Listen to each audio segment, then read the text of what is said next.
JavaScript, arrays are defined using square brackets. So anytime you see a square bracket, think array. And unlike RPG, where we always start at 1, the first element in an array in JavaScript is 0. And they're open-ended. They automatically allocate memory as needed. You don't have to dimension them or anything like that like we do in RPG.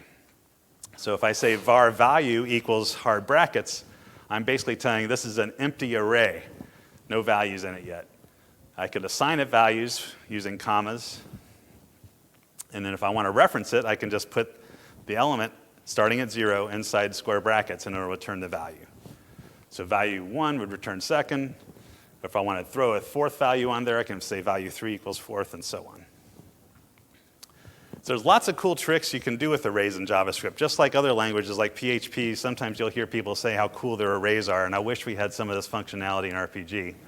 Just to give you a taste of some of the things you can do, array.pop is a method or a function that you can, that's automatically available to any array. So once I've declared my array, I can put .pop in parentheses, and I can pass or do functions on it, such as in this case, if I declare an array called alpha, which has 4 elements in it, A, B, C, D, I can say alpha.pop, and it's going to pop an element off the end of it.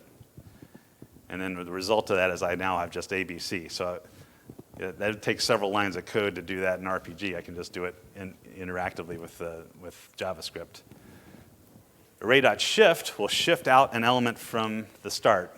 Why they said shift, and I could think of some much better verbs, but this is what it is. So if I have my array and I say alpha.shift, I'm taking the first element out, and then alpha will return BCD. Unshift will shift in elements at the start.